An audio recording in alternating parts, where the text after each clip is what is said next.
Westchester.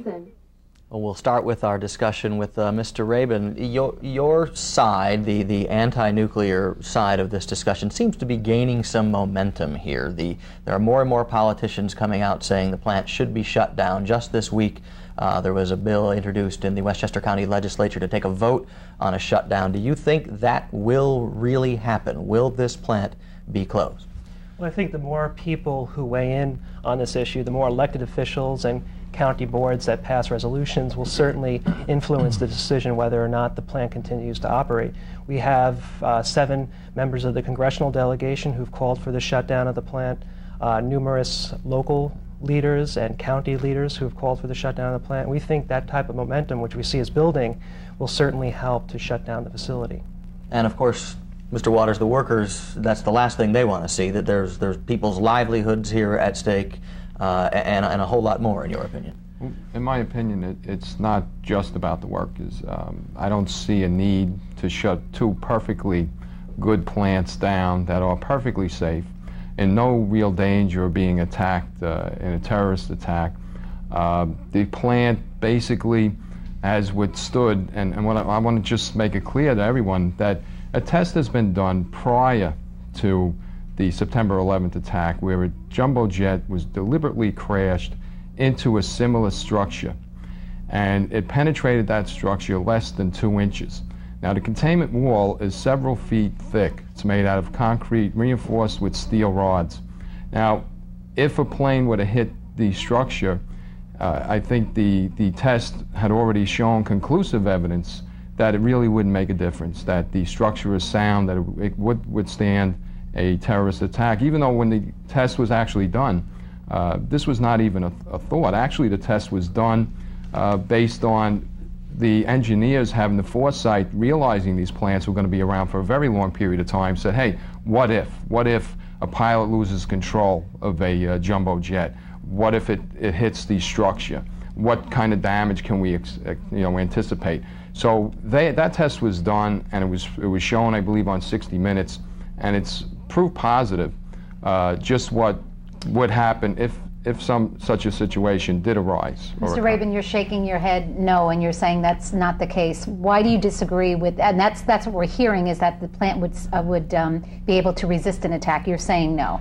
The reference was made to a jumbo jet used in that test. That is not right. It was a smaller jet fighter, not loaded with fuel, but with water, and used to strike a suspended block, not something fixed to the ground like a nuclear power plant is. So to compare those 2 studies is like comparing apples and oranges. There's no comparison whatsoever. It was a 12-foot thick block. We're talking about a containment dome that's 3 to 5 feet, at most 7 feet thick in most areas, and just to point out, there's softer targets at the site. For instance, the buildings that house the spent fuel, the irradiated fuel at the facility, is not adequate. It can be penetrated, and Entergy flatly does not deny that. It's not a substantial, robust building like it should be. Mr. Waters, do you want to respond to that? Because we've heard that argument as well, that even if they can't get to the containment area, there are other parts of that plant that would create There are ways problems to make that safe. I mean, all of that fuel can be, submerged in concrete vaults, within the United States, as soon as the government makes up their mind, in fact, where they are going to place it. It sounds like Yucca Mountain in Nevada, but that decision is all but a done deal. I would anticipate the environmentalists I've already heard some grumblings from the environmentalists out there. They're very much against the Yucca Mountain being, and to use their words, to be destroyed by putting radioactive waste there. So I anticipate that there'll be a lot of demonstrations to prohibit that. So we're years away from resolving the problem. My real concern is that, and this is not a new concern, I mean, this goes back 25 years. The people have been trying to shut this place down for 25 years. And what they've done now is they're just using September 11th as a fear, just a pure fear factor. And what we've actually showed is that even if they were to penetrate the dome, that the destruction would be minimal at best. That the test, we're convinced that the test does apply, that it is relevant, that it really does show. I mean, it was conducted solely for the purpose of making sure that these nuclear plants were safe when they were built. Does it concern you when President Bush, during his State of the Union message, says that terrorists in Afghanistan do have diagrams of U.S. nuclear power plants and may have been targeting them? They also have diagrams of the Empire State Building. Everything is a target now. Your bridges, your tunnels, your subway system, everything is a terrorist target. Is our response going to be that everything is a target, that we're going to now shut down our bridges, our tunnels, our skyscrapers? I should hope not. I think that the answer is, if you know something is a target, well then let's make it as safe as we possibly can. The city's responded very well in ensuring that our bridges and tunnels are safe, with the stoppage of traffic over checkpoints and going and checking drivers' vehicles and licenses and contents of trucks. I think that's the answer. The answer is not to shut these things down, but it's to identify where your weaknesses are and to strengthen them, so to make them less viable. One thing we don't need is to turn around and take two plants that supply over 2,000 megawatts of electricity, turn them off, and then turn around and replace that loss of power with Arabian oil. You're giving money, and keep in mind, you're going to burn 75,000 barrels of oil every day, each and every day. To make up for that loss, you're going to spend 75,000 barrels of oil and give money natural gas, but give the money back to the same people that basically came in and attacked us. Natural gas. Right. The environmental people, they're against it. They don't want a big gas pipeline coming through any of the neighborhoods. So again, that's another issue that's going to be debated. Let me give Mr. Rabin a chance here to respond. A lot of points made in that statement, but let's get to the heart of the matter here. Indian Point does generate a significant amount of power for the New York metropolitan area. If you were to succeed in shutting down Indian Point, what do the environmentalists say would be the best answer for getting power to this, heavily populated? Well, some of our early research clearly shows that we can live without Indian Point and its power, without question. Any concern about elevation in prices of electricity, there would be just a slight increase over the summer months. That's when the peak usage of energy takes place.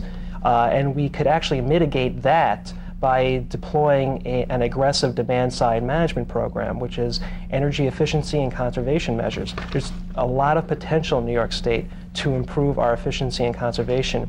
New York recently has lagged off in terms of their investments in energy efficiency and conservation and has only begun to rebuild their investments in that. And we're dwarfed by neighboring states who invest far more than New York State can. So there's a huge potential there to make up, through conservation and efficiency, the loss of that power. But what about the economic impact? The concern, obviously, of the 750 people who would be out of a job, the concern over taxes for that area, the concern for Westchester County in general in terms of the revenue base. Well, let's be honest here. Once the plant shuts down, it's still going to be paying taxes and there will still be people employed there. In fact, hundreds of people will be employed for decommissioning the facility. And there are solutions to finding a way to deal with the economic and labor issue. There is no solution to dealing with a catastrophic accident or attack at that facility. There's been a lot of people protesting, obviously, against Indian Point, and now your people, the people who work at the plant, are coming out much more vocally. Why the counteroffensive? Let me say this. First of all, just to respond quickly to what my counterpart said. When Indian Point 2, which is 1,000 megawatts, came off the line a couple of summers ago, prices went up 30 to 50% in the area. So I don't know how you can say, oh no, that's not a significant amount, and you can't conserve that kind of power.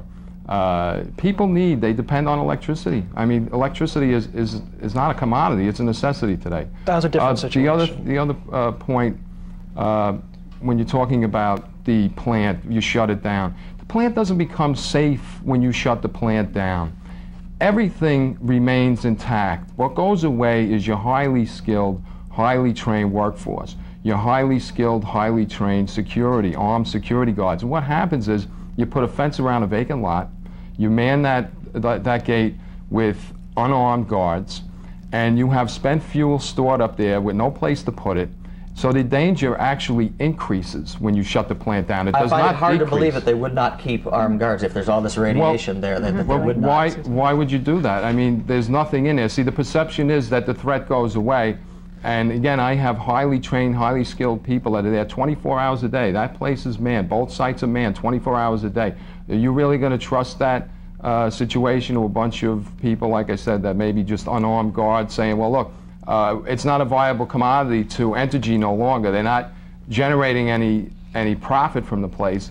Why would you want to pay money to have expensive security guards? And what makes you think that expensive security guards are really going to be so concerned about guarding an empty lot?